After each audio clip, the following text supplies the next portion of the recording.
that session, and then we'll start the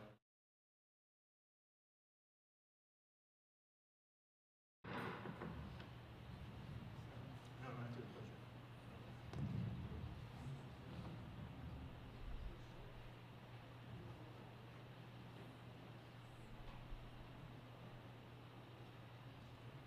Mr. Harrison? Okay, thank you very much. Tonight is a required meeting by New York State. It's called a budget hearing. I'll cover an abbreviated presentation from the past three that have been done.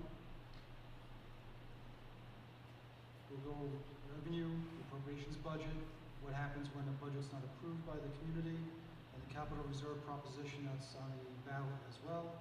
And we'll talk about the remaining budget timeline. So one change from our last presentation is that foundation aid has been restored. As you can see by the second and fourth column, the foundation aid is now at $29,025,924, which is flat to the current year, 23-24.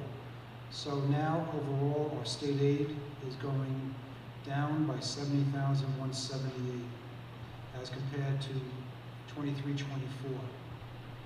I will point out the public excess high cost aid that's going up by $613,000 is not really going up by that amount.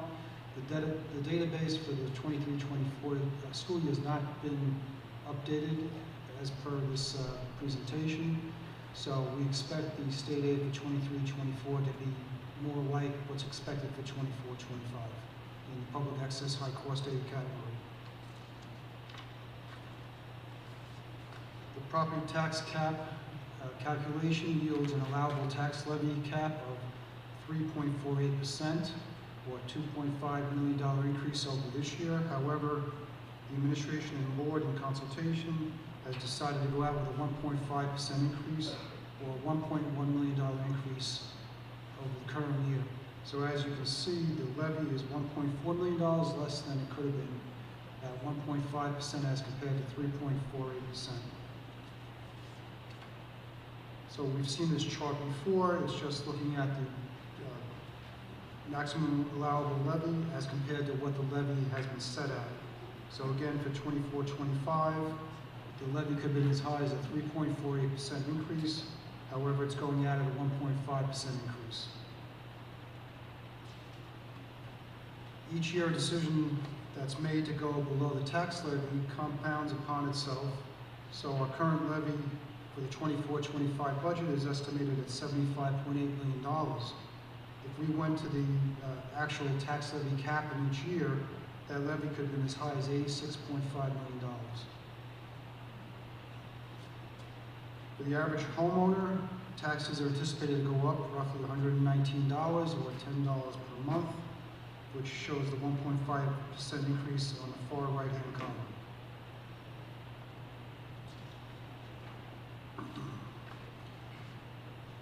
The revenue pie is broken up between 60% of the property taxes, 30% of state aid, which is offset by reserve spending to balance the budget.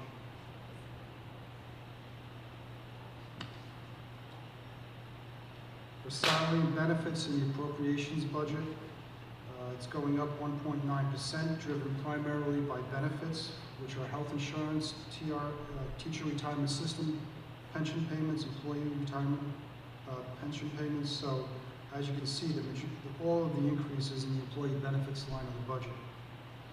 Salaries themselves are going down by $386,000 due to retirements, both being replaced by lower salaried employees as well as staff not being needed due to enrollment purposes. So overall, the budget-to-budget increase is 0.23%, or $292,000. The budget being proposed is $126,053,938. So if the community does not approve the budget, the Board of Ed has a decision to make. They can go straight to contingency, or they can put up the same budget or a different budget in June. If the budget's defeated again, we would have to go to contingency after the June vote. So in a contingent budget, only things that are included in the contingent budget are those that are deemed absolutely necessary to operate and maintain educational programs, preserve property, and ensure the health and safety of students and staff. So those things that are removed from a contingent budget include student supplies, any equipment purchases, some administrative costs, as well as community use of buildings. In addition to removing those expenditures from the budget, the tax levy cannot be any higher than the current year's levy.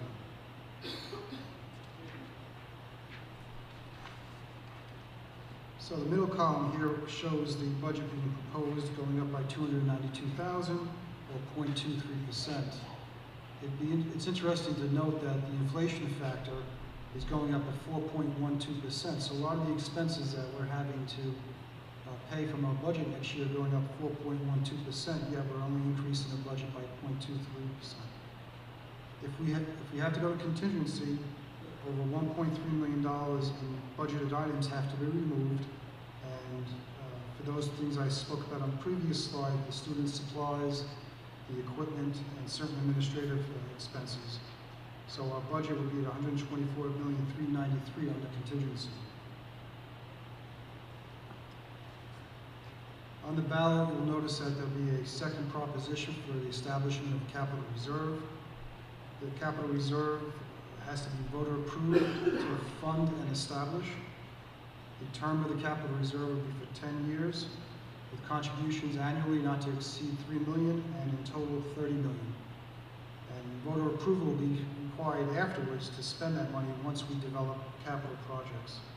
So the scope of the use of funds for the capital reserve will be major system upgrades throughout the district, including upgrades to our mechanical, electrical, and plumbing systems, and also would include interior and exterior building renovations, as well as site work.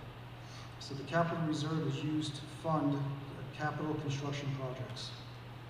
As we get further down the road and these projects actually come to fruition, we have to come back out to the voters to spend money from this reserve.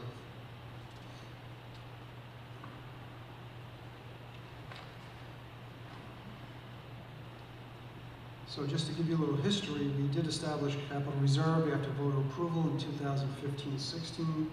That capital reserve was a term of 10 years, $2 million per year, up to a maximum of $20 million.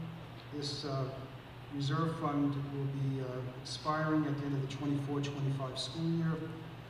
And just to give you a flavor of what we've done to date with this capital reserve, we've had projects approved of $10.2 million, which has funded interior doors at Connecticut and Timber Point, as well as the JFK Playground. In addition, the ECC roof and asphalt work that's been done here, the comfort station at the fields and the press box at the fields, district-wide bathroom renovations and electrical upgrades, interior doors at the high school and middle school. In addition to that, this reserve is also paying for paving at the bus loop and parking lots district-wide. And this type of reserve negates the need to borrow for these capital projects.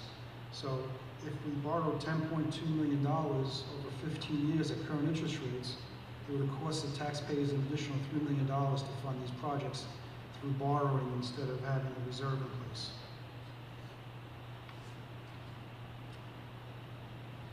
So the next chart on slide 15, I'd like to draw your attention to the percent increase column.